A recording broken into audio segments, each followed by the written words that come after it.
What's up guys? What's up? Slime Gaming. Yeah.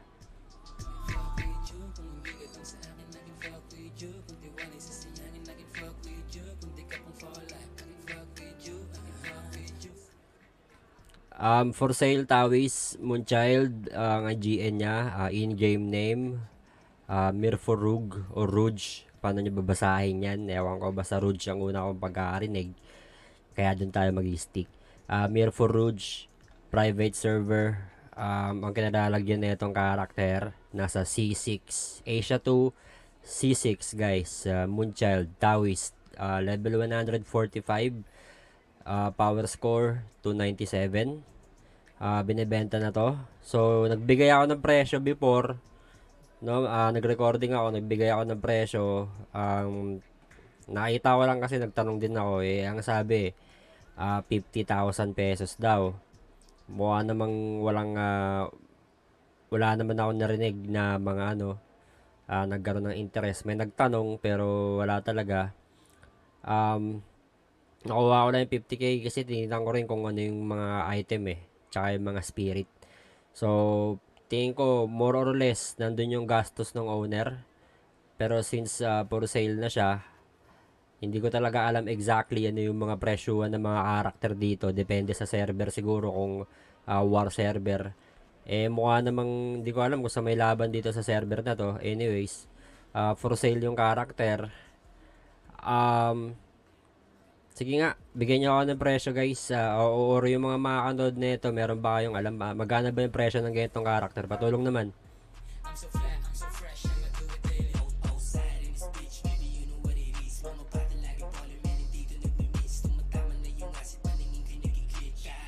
Tingnan natin yung stat.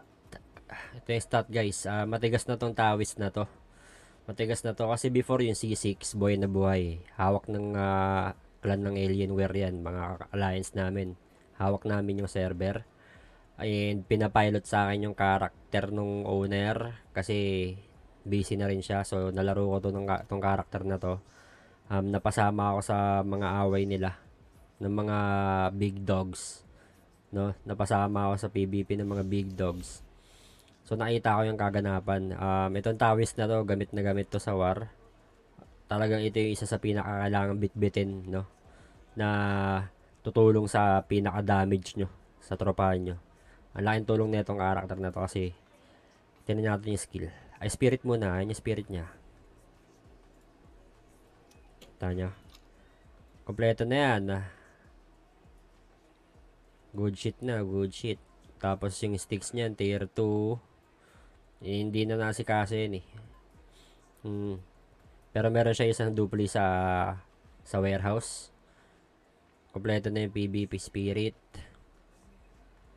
Lucky deck. Gather. Ang gather nito 3 seconds.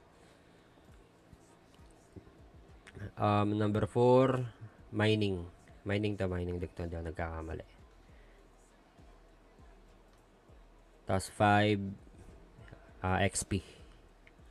XP spirit. So kompleto na yan. Ito PvP deck crit bang ginawa ko dito. Ito yung sarili kong deck pag PvP. Ito yung PS deck lang niya. So yun yung nalalaman yan guys, no? Ang inventory, ang set, 3 na lang legendary na. Tapos ito yung mga item, no? Mga rare kung ano man. Ito yung inventory niya. Pakita ko yung warehouse mamaya konti. Tignan muna natin to.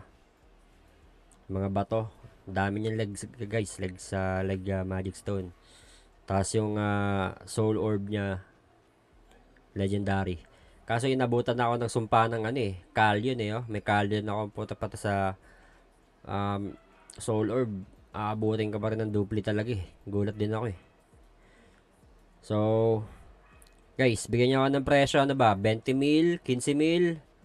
Kasi kailangan na itong mabenta. Araw-araw pa naman binubuksan for dailies, pero hindi na talaga nagpo-progress to. Pinagbimin ako, pinagdadamo ko lang, nagpapagold lang ako. So, ganun lang yung gagawin ko hanggang mabili to, hanggang may magkaroon na interest sa kuhain yung karakter, no? So, bigyan niyo ako ng sapat na presyo. Bigyan niyo ako ng reasonable price, guys. Kung interesado kayo. Kung interesado lang kayo, no?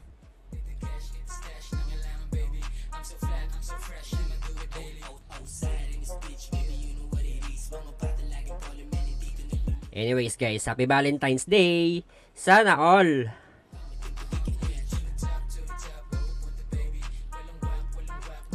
Sana all may kabebe time. Bebe ko umuwi ng probinsya ngayon eh. And anyways guys, yung mga nagmamahal dyan, galingan nyo lang ha. Mabuhay kayo ng gusto nyo. Pero syempre guys, magtitira tayo palagi sa sarili natin, no? Palagi tayo magtitira sa sarili natin para hindi tayo nababaliw sa mga ganyang bagay. And anyway, happy Valentine's again, no? Batiin nyo muna ng Valentine's yung magulang nyo bago yung kung sino-sino man.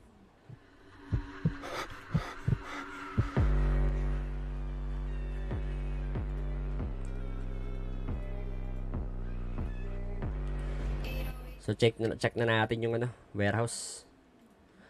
Ito yung warehouse niya. So may mga konting epic, legendary. Kung kakaskas ka naman kasi mabilis ka lang mag-aalag materials dito. So yan mga item.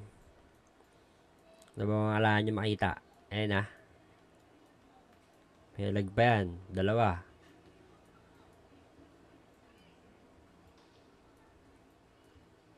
Magic Stone Reserve, no? Dami nyo pwede basagin dito kung gusto nyo.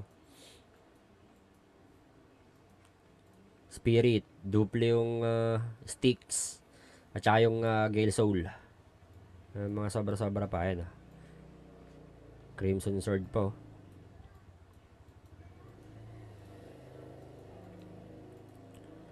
So, ayan yung mga item yan. Ang bilis na nito mag-farm kung masipag kayo. Pwede nyo pa rin palakasin. Sobrang dami pang pwedeng palakasin dito. Tingnan natin yung skill. Ayan sila. Ayan yung mga legendary skill nya. Angas. Guardian Circle. Ang Greater Heal nya, tier 10. Tier 10 Greater Heal. Kaya nya mag-revive ng 5 player na sabay-sabay. Ayan na. Saan kayo makakita nun guys? Kaya hindi na masama ito, bigyan nyo ng presyo na magkausap na, nang maampun na siya.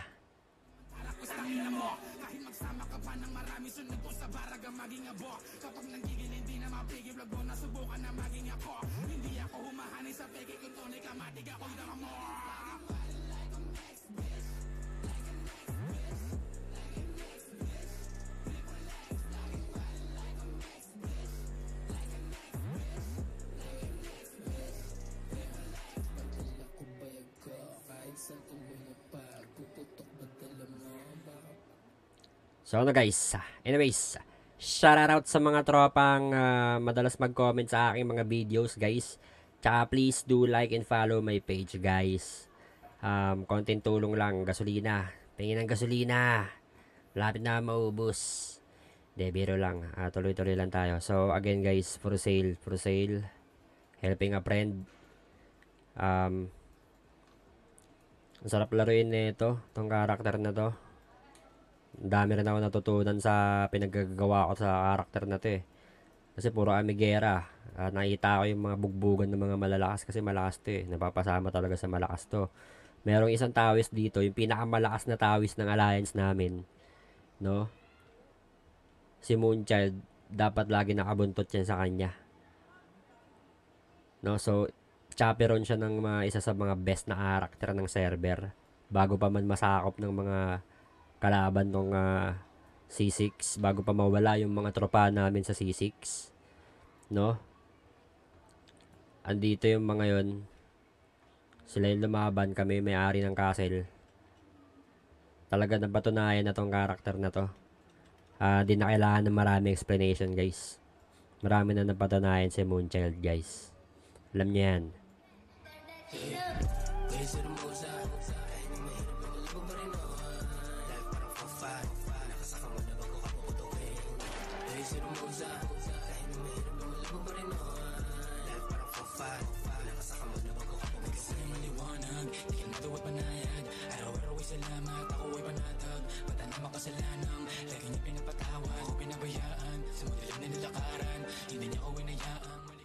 PM nyo ako guys. Maraming salamat sa panonood. Again, please like and follow my page.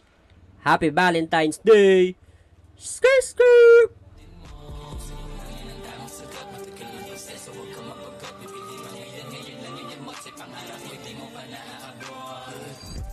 to the most high.